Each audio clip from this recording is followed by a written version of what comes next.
Teniente. La voz del almirante era como una cuchilla que cortaba el aire estéril y silencioso de la sala de reuniones.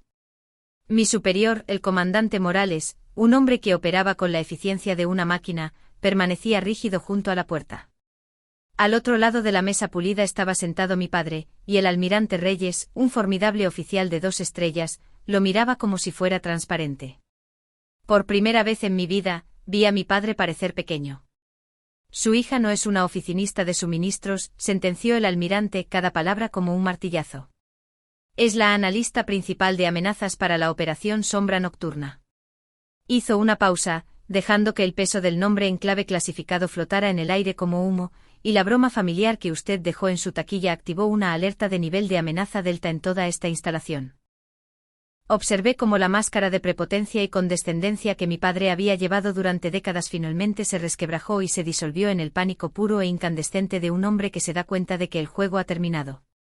Apenas 24 horas antes, esa misma prepotencia había sido una nube asfixiante. Era el Día de las Familias en la base naval de Rota, un evento en el que siempre me sentía como una impostora en mi propia vida. Lo vi venir, mi padre, Roberto, un hombre que caminaba con la arrogancia inmerecida de una carrera que alcanzó su cima y murió en el rango de teniente de navío. Se abrió paso entre la multitud y se detuvo justo delante de mi taquilla, que estaba ubicada en una sección claramente marcada con brillantes advertencias rojas de acceso restringido, que él decidió ignorar. A mi lado estaba mi compañero de equipo, el brigada Ramos, un infante de marina de carrera cuyo silencioso asentimiento de respeto valía para mí más que 1000 medallas. Mi padre ni siquiera le reconoció. Su atención estaba centrada por completo en su actuación pública de decepción. ¿Sigues ordenando papeles por orden alfabético?, preguntó con la voz lo suficientemente alta como para que las familias que pasaban lo oyeran. Era el mismo tono despectivo de todas las navidades, de cada llamada telefónica. Era el eco de él llamando a mi carta de admisión en la universidad una bonita distracción y a mi primera felicitación oficial un trofeo de participación. Una furia fría y familiar comenzó a arder en lo más profundo de mi estómago, pero mi rostro permaneció como un muro de neutralidad cuidadosamente construido. Había aprendido hace mucho tiempo que reaccionar solo le daba lo que quería, un espectáculo. No te preocupes, continuó, ajeno a la tormenta que se gestaba detrás de mis ojos. Algún día te dejarán hacer algo importante. Sacó una pequeña nota doblada de su bolsillo y la pegó en la puerta metálica de la taquilla con un gesto ostentoso. Me guiñó un ojo de forma teatral. Solo una pequeña broma interna para alegrar tu aburrido día. Se rió para sí mismo mientras se alejaba, fundiéndose de nuevo con la multitud, completamente satisfecho consigo mismo. Ramos no dijo nada, pero sus ojos se desviaron de la espalda de mi padre hacia la nota, con una pregunta silenciosa suspendida en el aire entre nosotros. La nota en sí parecía inofensiva, casi infantil, una caricatura de un cuervo dibujada a toda prisa. Pero para nosotros, para la gente que vivía en mi mundo, ese cuervo no era una broma. Era un fantasma. Era una advertencia. Él pensaba que era solo otra broma a mi costa.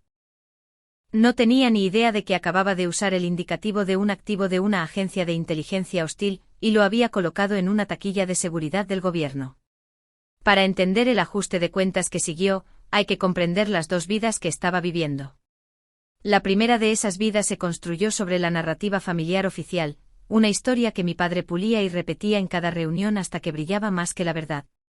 El escenario para esta actuación solía ser la mesa durante la cena. Allí estaría él, mi padre, presidiendo la velada con una copa de vino en la mano, relatando las mismas historias adornadas de su breve y poco distinguido tiempo en la Armada. En estas historias, él siempre era el héroe anónimo, la mente aguda que sus superiores pasaban por alto. Pintaba un mundo de jerarquías estrictas y respeto ganado, un mundo que sentía que había dominado y que estaba seguro de que yo nunca podría comprender. En esta narrativa cuidadosamente elaborada, yo era una nota a pie de página. Mi apodo en casa era Anita la Administrativa. Lo usaba con una risita, como si fuera un término cariñoso. Y bien, Anita la Administrativa, decía durante una de esas cenas, ¿has aprendido por fin a archivar los albaranes correctamente? La pregunta era un chiste fácil, una pulla perezosa destinada a arrancar una risa barata de mis tíos y tías. Ellos se reían cortésmente, por supuesto. Siempre lo hacían. Esa noche cometí el error de intentar resistirme un poco. De hecho, dije, mi voz baja pero clara, recibí una felicitación oficial por mi rendimiento analítico la semana pasada. Un breve silencio cayó sobre la mesa. Mi padre me miró, una lenta y paternalista sonrisa extendiéndose por su rostro. Se inclinó y me dio unas palmaditas en la cabeza, literalmente, como si fuera un perrito que hubiera aprendido a dar la patita. «Qué bien, cariño», dijo, su voz goteando con descendencia. «¿Te dieron una estrellita dorada?» La mesa estalló en carcajadas, rompiendo la tensión. Yo solo sonreí, una expresión hueca y ensayada que había perfeccionado durante 20 años. Por dentro sentí ese viejo peso familiar instalarse en mi pecho. Este era el hombre que había enmarcado su propia insignia de tirador de la instrucción básica. Sin embargo, mi felicitación, un reconocimiento formal por un trabajo que había tenido resultados tangibles y críticos, quedaba reducida a la pegatina de una niña. Yo solo era Anita la administrativa, la chica con el aburrido trabajo de oficina, y eso es todo lo que ellos querían que fuera. Ahora, déjenme mostrarles la realidad. La semana anterior, no estaba archivando albaranes. Estaba a 60 metros bajo tierra en UNCPIC, un centro de procesamiento de información clasificada. Es un lugar sin ventanas donde el único sonido es el zumbido silencioso de los servidores y el murmullo bajo de conversaciones urgentes y susurradas. Estaba sentada en un terminal, flanqueada por mi comandante Morales y un equipo de otros 4 analistas. Durante 72 horas, habíamos estado rastreando un aumento en las comunicaciones hostiles a través de una red de satélites comprometida. Era una cascada de datos encriptados, millones de fragmentos sin sentido, y buscábamos una sola gota de veneno. Me ardían los ojos de tanto mirar la pantalla.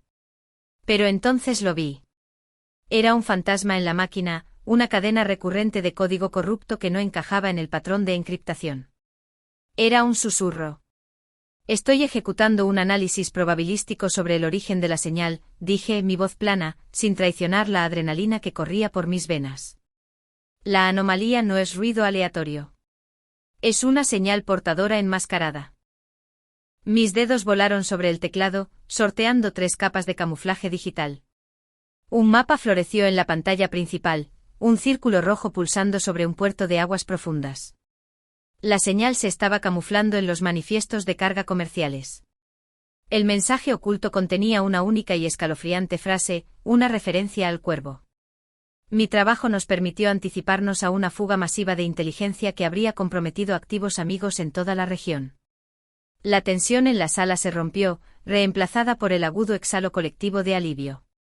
El comandante Morales, un hombre que medía sus palabras como un técnico de explosivos cortacables, simplemente me miró desde el otro lado del terminal. Hizo un único y seco asentimiento de cabeza. «Buen trabajo, especialista», dijo su voz baja, pero audible en toda la sala. Nos acaba de ahorrar 6 meses de trabajo. No hubo aplausos ni palmaditas en la cabeza. Solo hubo un respeto silencioso y absoluto de las únicas personas en la Tierra que sabían lo que yo hacía realmente. Ese único asentimiento fue más validación que cualquier elogio que mi padre me hubiera dado jamás. La única otra persona que tenía una visión de mis 2 mundos era mi compañero de equipo, el brigada Ramos, un infante de marina de carrera asignado a nuestro grupo de trabajo conjunto. Ramos era un hombre de pocas palabras, pero lo veía todo. Había visto mi trabajo en el CPIC, y había visto la forma en que mi padre me trataba en el Día de las Familias. Nunca dijo nada directamente al respecto, pero entendía el juego al que me veía obligada a jugar. Se convirtió en mi escudo. Cada vez que un colega curioso en la base preguntaba qué hacía, y yo daba mi tapadera sobre logística y gestión de suministros, Ramos era el que intervenía. Si el papeleo de logística que maneja García no es ninguna broma, decía con una expresión totalmente seria. La base entera se vendría abajo sin ella. Era nuestra propia broma interna.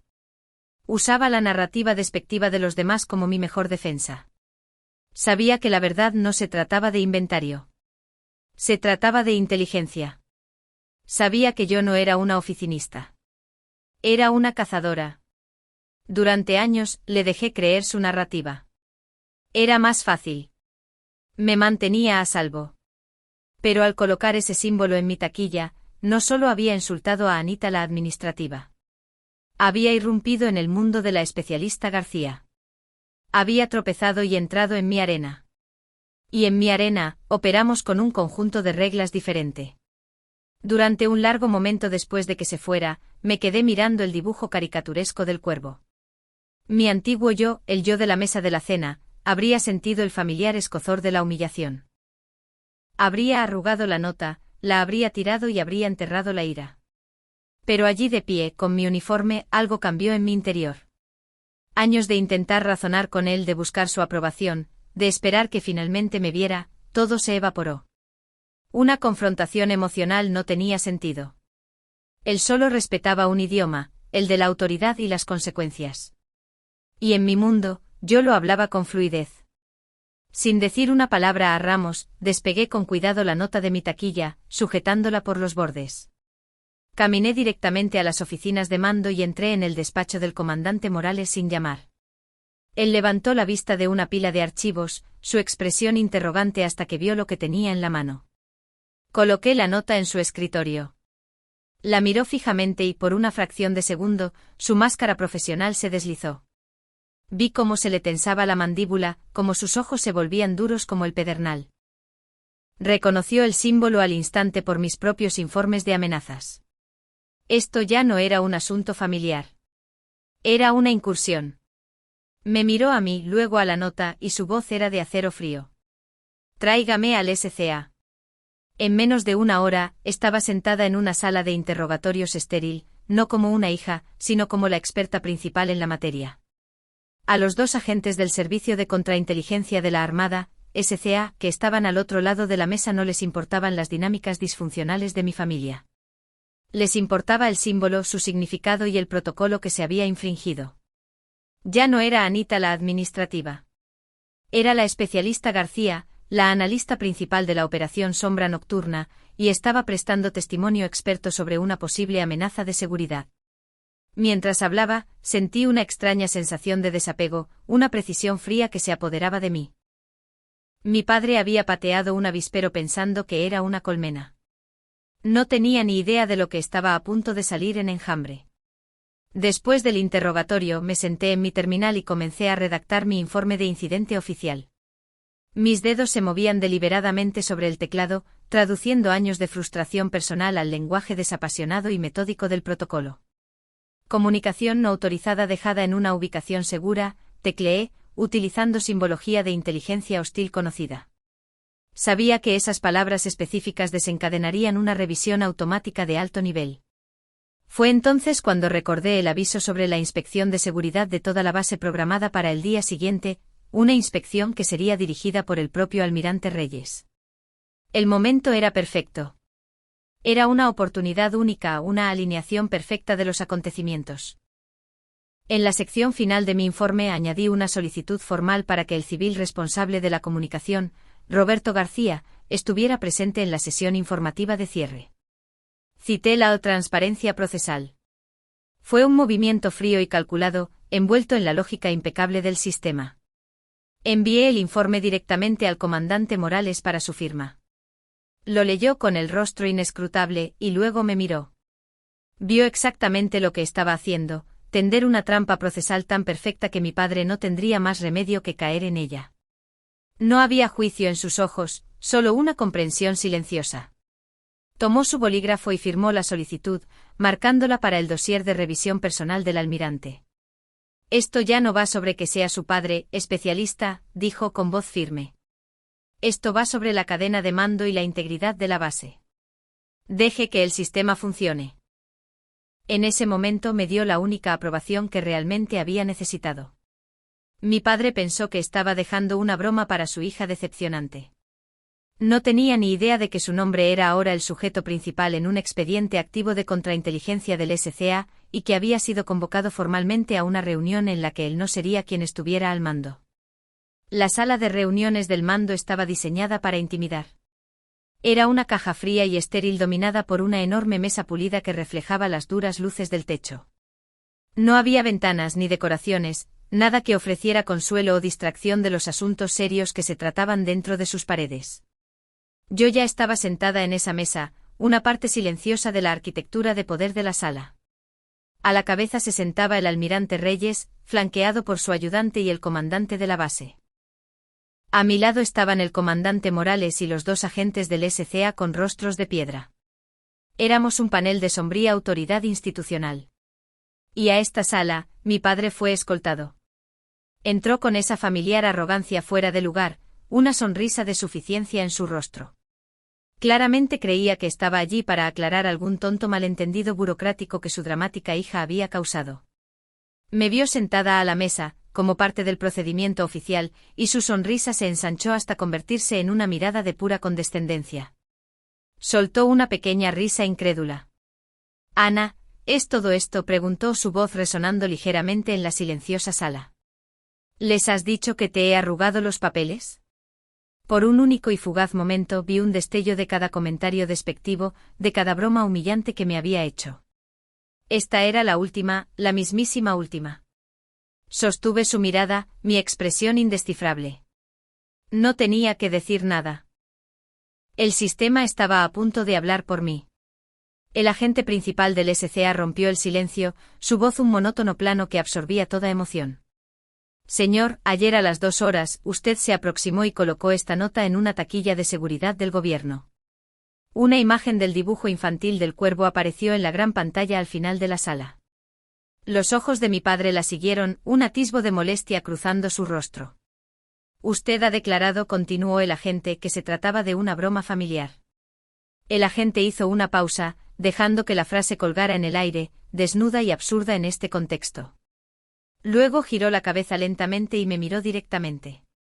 «Especialista García», dijo, su voz ahora con un peso formal. «¿Podría informar al almirante sobre el significado de este símbolo?». Este era el momento. El momento en que los dos mundos, mis dos identidades, finalmente colisionarían. Eché mi silla hacia atrás, el sonido agudo en la sala silenciosa, y me puse de pie. Mis movimientos eran deliberados, medidos, sin traicionar la tormenta que se desataba en mi interior. No miré a mi padre. Mi atención estaba completamente en el almirante, un hombre que entendía la cadena de mando, el protocolo y las consecuencias. Ya no era una hija en esa sala. Era una especialista presentando una evaluación de amenazas. «Almirante», comencé, mi voz firme y clara. «El símbolo conocido como el cuervo es el marcador de comunicación confirmado de una unidad de inteligencia extranjera hostil que opera en esta región. Mi equipo y yo hemos estado rastreando sus actividades durante 18 meses bajo la directiva de la Operación Sombra Nocturna». Oí una brusca inspiración de donde estaba sentado mi padre. El nombre de la operación, pronunciado en voz alta, había aterrizado como un golpe físico. Continué con los ojos fijos en el almirante. El símbolo no es una comunicación casual. Se utiliza con un propósito específico, señalar un objetivo para una vigilancia o extracción inminente. Hice una pausa, dejando que todo el peso de esas palabras se asentara en el opresivo silencio de la sala. Luego, deliberadamente, giré la cabeza y miré directamente a los ojos de mi padre. La sonrisa de suficiencia había desaparecido, reemplazada por un horror creciente y nauseabundo. Al colocarlo en mi taquilla, terminé, mi voz bajando a casi un susurro, pero con más poder que si hubiera gritado: «Usted señaló a cualquiera que estuviera observando que yo era su próximo objetivo». Su rostro se desmoronó. La sangre se drenó tan rápido que parecía un fantasma, su piel pálida y sudorosa. Su boca se abrió y se cerró, pero no salió ningún sonido. Finalmente tartamudeó, su voz un graznido ronco. Era de un hilo de un correo electrónico no clasificado de la semana. Lo vi.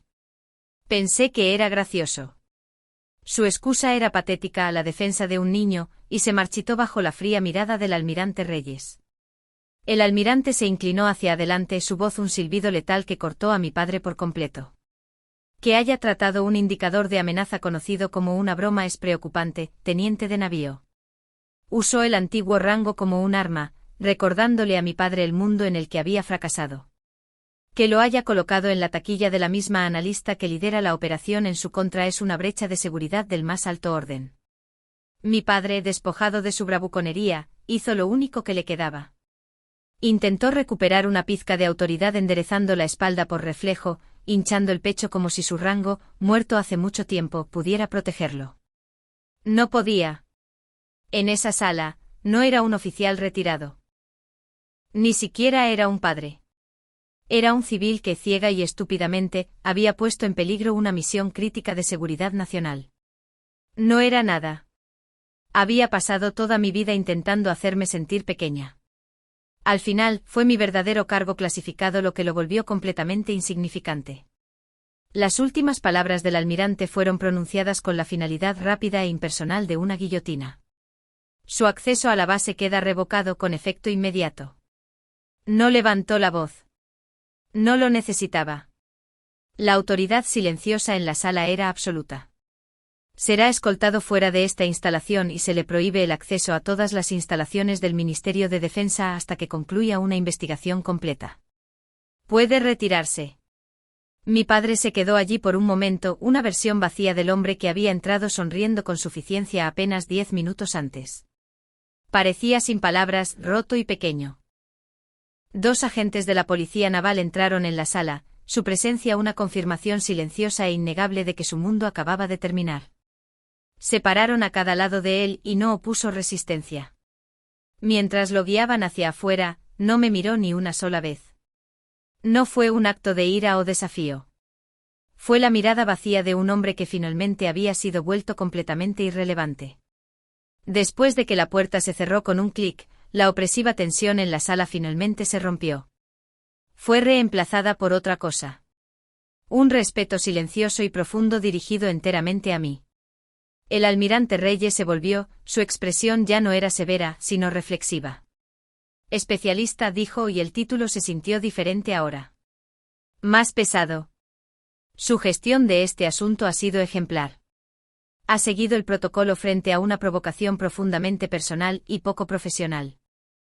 Hizo una pausa, mirándome con una intensidad que nunca había experimentado de un superior. La necedad de su padre ha confirmado irónicamente la importancia crítica de su trabajo y su propia indispensabilidad en él. Simplemente asentí, incapaz de articular palabras. No sentí triunfo. Fue una extraña e inquietante sensación de que el orden se restauraba en el universo, como si un gran peso que ni siquiera sabía que llevaba finalmente hubiera sido levantado. 6 meses después, estaba de pie en esa misma sala de reuniones, pero ya no estaba a un lado. Estaba a la cabeza de la mesa donde se había sentado el almirante. El rango en mi uniforme era diferente. Mi título era diferente. Ya no era especialista, ahora dirigía mi propio pequeño equipo de análisis para la Operación Sombra Nocturna. Una promoción acelerada por recomendación directa del almirante Reyes. En los asientos donde habían estado los agentes del SCA estaban los miembros de mi equipo, con los ojos puestos en mí, esperando mi evaluación. Y en la silla que mi padre había ocupado, se sentaba el comandante Morales. Ya no era mi comandante, era un enlace de otro departamento, y estaba aquí para mi sesión informativa. Los patrones de comunicación recientes del activo muestran una desviación de los protocolos establecidos, expliqué señalando los complejos flujos de datos que se mostraban en la pantalla principal. Esto sugiere una de 2 cosas, están bajo presión o se están preparando para una exfiltración. La sala estaba en silencio. Cada oficial y analista pendiente de mis palabras. Escuchaban. Confiaban en mi análisis. Respetaban mi autoridad. Esto, pensé para mis adentros, es como se supone que debe sentirse una familia. No estaba construida sobre la obligación o un apellido compartido.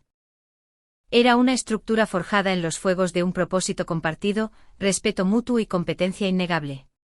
Aquí no había bromas condescendientes ni palmaditas en la cabeza, solo el vínculo silencioso y poderoso de la confianza ganada bajo presión.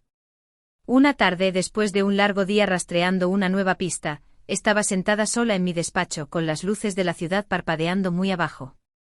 Mi teléfono vibró con un mensaje de un número desconocido.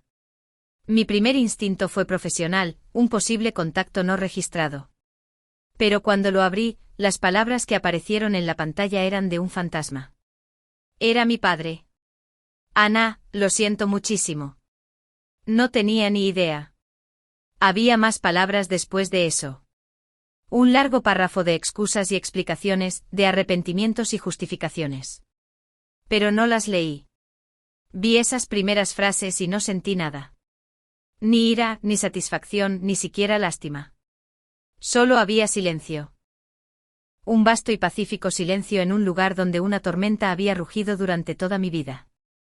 Su disculpa, las palabras que una vez habría dado cualquier cosa por escuchar, ahora eran completamente insignificantes. Eran una llave para una cerradura que ya no existía. Mi paz ya no era rehén de su aprobación. Era mía.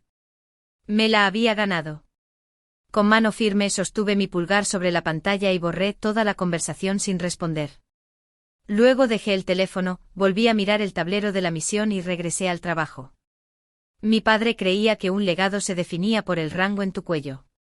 Yo aprendí que un verdadero legado es algo que construyes en silencio y que es reconocido en público. Si alguna vez has tenido que demostrar tu valía a personas que se niegan a verla, comparte tu historia a continuación. En esta comunidad, tu experiencia es valorada.